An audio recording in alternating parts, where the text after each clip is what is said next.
Hello friends, आप सभी का BMS made easy bye square channel में स्वागत है। तो आज के वीडियो लेक्चर में हम आप सबकी डिमांड पर लेके आए हैं रचना शारीर में क्वेश्चन आंसर। तो ये जो क्वेश्चन है वो गर्भ शारीर में से है, जो कि उसका वेटेज भी ज़्यादा है और वो 10 मार्क्स में भी ये क्वेश्चन आ सकता है। Explain the role of tridosha and panch mahabhuta in the fetal development. यानी कि जो फीटल डेवलपमेंट है, गर्भ के विकास यानी कि डेवलपमेंट के लिए त्रिदोष और पंच महाभूत का क्या क्या रोल रहेगा वो हमें बताना है। देखते हैं उसका आंसर। While garbha is developing in mother's womb, 5 elements यानी कि panch mahabhuta and tridosha vata pitta kapha basically participate in various aspect of formation, maturation and development of the foetus. यानी कि फीटस के फॉर्मेशन यानी कि बनने के लिए, मेच्योर होने के लिए, मेचुरेशन में और डेवलपमेंट में इन 5 महाभूत और त्रिदोष का काफ़ी सारा योगदान रहता है। तो वो अब हम देखेंगे। अगर आपको अभी इसमें कुछ वर्ड्स अच्छे से नहीं दिखाई दे रहे तो हम टेलीग्राम चैनल में ये नोट्स शेयर कर देंगे, आप वहाँ से पढ़ सकते हो। अभी आप समझ लीजिए। शुक्र शोणितम गर्भाशयस्थम आत्मा प्रकृति विकार समूर्छितम गर्भ इति उच्यते। तो यहाँ तक की जो डेफिनेशन है वो गर्भ की डेफिनेशन है। क्या बताया गया है कि शुक्र शोणित गर्भाशयस्थम यानी कि कॉम्बिनेशन ऑफ शुक्र एंड शोणित अलोंग विथ आत्मा प्रकृति विकार समूर्छितम। आत्मा प्रकृति यानी कि पंच महाभूत, बुद्धि, महत और अहंकार, तो ये 8 प्रकृति होगी। विकार 16 विकार बताए गए हैं। कौन से? 11 इंद्रिया और 5 तन्मात्रा। तो आत्मा प्रकृति विकार समूर्छितम, इन सब का क्या होगा? कॉम्बिनेशन होगा, तभी उसको क्या बोलेंगे? गर्भ। यानी कि शुक्र और शोणित का कॉम्बिनेशन किसके साथ? अलोंग विथ आत्मा, पंच महाभूत यानी कि जो अष्ट प्रकृति है और षोडश विकार है, उन सब का कॉम्बिनेशन कहाँ पे होगा? गर्भाशय में होगा। तो उसको हम क्या बोलेंगे? गर्भ बोलेंगे।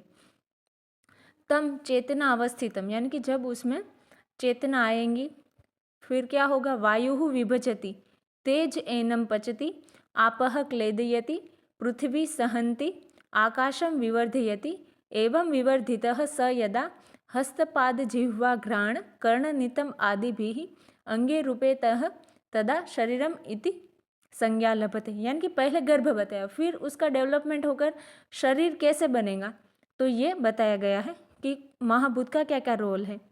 The garbha develops by the role of panch mahabhuta. वायु विभजति यानी कि जो वायु महाभूत है वो विभाजन करेगा। मीन्स वायु हेल्प इन विभाजन, it increase the number of cell. यहाँ पे विभाजन यानी कि एक्सपांड नहीं, यानी कि वो सेल के नंबर बढ़ाएगा, ऐसा बोला गया है।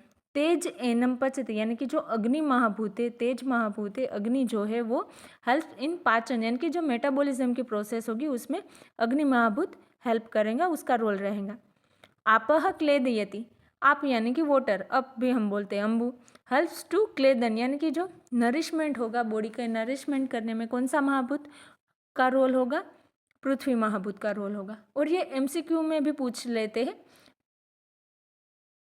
पृथ्वी सहन्ति means prithvi compact the cell and tissue, यानी कि जो पृथ्वी महाभूत होगा वो उसमें कॉम्पैक्टनेस लाएगा।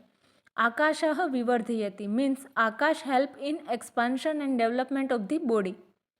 जो आकाश महाभूत होगा वो सेल को एक्सपांड करेंगे यानी सेल की साइज इंक्रीज करेगा।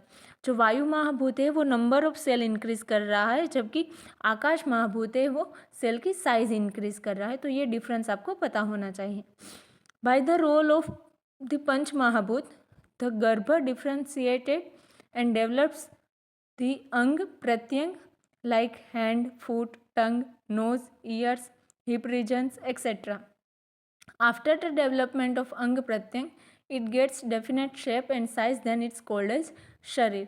यानी कि गर्भ में से शरीर कैसे बनेगा, तो इस तरह से सभी महाभूत का रोल होगा। फिर धीरे धीरे सभी अंग प्रत्यंग आएंगे और फिर वो शरीर में कन्वर्ट होगा। ठीक है, तो ये बात हो गई सुश्रुत संहिता का रेफरेंस। अब हम अष्टांग हृदय में देखें तो उसमें भी शारीर स्थान में क्या दे रखा है? The panch mahabhuta contribute to the formation of body like this. Akash यानी कि खानी, स्तोत्र चैनल्स बनाता है, स्तोत्र यानी ये। तो यहाँ पे आपको किस तरह से याद रखना है? सभी पंच महाभूत है ना, तो उसकी जो तंत्र मात्रा है वो सभी आपको लिख देनी है, जैसे कि शब्द, स्पर्श, रूप, रस, गंध। यहाँ पे अच्छे से दे रखा है। आकाश है तो शब्द, वायु है तो स्पर्श, अग्नि है तो रूप, जल है तो रस और पृथ्वी है तो गंध। फिर सभी के जो इंद्रिय स्थान है वो लिख देना है कि स्तोत्र है, त्वक है, दृक् यानी कि आँख हो गई, जल तो जीवा हो गई, पृथ्वी है तो घ्राणेन्द्रिय हो गई। अब फिर उसका फंक्शन क्या रहेगा? आकाश है तो विविधता यानी कि वो होलो स्पेस क्रिएट करेगा।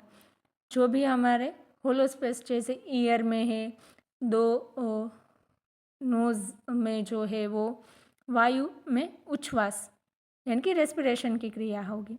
अग्नि है तो वो पकते यानी कि डाइजेशन, पाचन की क्रिया करवाएगा। जल है तो वो क्लेद यानी कि मॉइस्चर।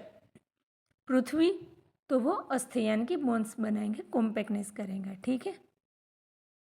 अब इस पीडीएफ में मैं वो दोष वाला जो दोष त्रिदोष का क्या रोल है वो मैं ऐड नहीं कर पाई, लेकिन मैं अभी बोल रही हूँ तो आप सब नोट डाउन कर लेना। ठीक है। ये आईएमपी क्वेश्चन है तो आप सभी को ये आना ही चाहिए। और अष्टांग हृदय वाली कोटेशन ना आए तो चलेगा, लेकिन ये सुश्रुत संहिता वाली तो कोटेशन आप सबको आनी ही चाहिए। इसमें गर्भ की भी डेफिनेशन आ जाती है और क्या शरीर की भी डेफिनेशन आ जाती है और पंच महाभूत का रोल भी। तो आप 3-4 जगह पे ये कोटेशन लिख सकते हैं। अभी मैं त्रिदोष का रोल बताती हूँ। तो उसमें जो मासानुमासिक गर्भ वृद्धि बताई गई है ना, उसमें जो सेकेंड मास में बताया गया है ना, वहाँ पे उल्लेख किया गया है कि द्वितीय शीतोष्मा अनिलेहि अभिप्रपच्यमानानां महाभूतानां संघातो घनः संजायते यदि पिंडः पुमान् स्त्री चेत पेशी नपुंसकम चेद अर्बुदमिति। यानी कि जो दूसरा मास होगा उसमें शीत, उष्मा और अनिल। शीत यानी कि यहाँ पे कफ लेना है, उष्मा यानी कि पित्त और अनिल यानी कि वात, उनसे परिपक्व होकर महाभूत जो है वो क्या करेंगे? गर्भ को घन स्वरूप में यानी कि गर्भ का पूरा ठीक से शेप देंगे। उनका संघात करके गर्भ कैसा हो जाएगा? घन हो जाएंगे। यानी कि तीनों जो त्रिदोष है उससे परिपक्व होकर जो महाभूत है वो गर्भ का संघात करके उसको घन बना देंगे। और यदि वो जो गर्भ है उसका शेप कैसा होगा? पिंड शेप का होगा तो वो पुरुष रहेगा। अगर उस गर्भ का शेप पेशी जैसा होगा तो वो स्त्री होगी यानी कि फीमेल होगा, चाइल्ड। और अगर अर्बुद होगा तो वो नपुंसक होगा। तो हमारे आचार्य ने मतलब इतना सेकेंड मंथ से ही वो लोग बता देते थे कि अगर गर्भ का शेप ऐसा होगा तो होने वाला जो बच्चा है वो उसका मतलब सेक्स या फिर जेंडर कैसा होगा। तो ये हो गया त्रिदोष का। मैं फिर से एक बार कोटेशन बोल रही हूँ, आप सब नोट कर लेना।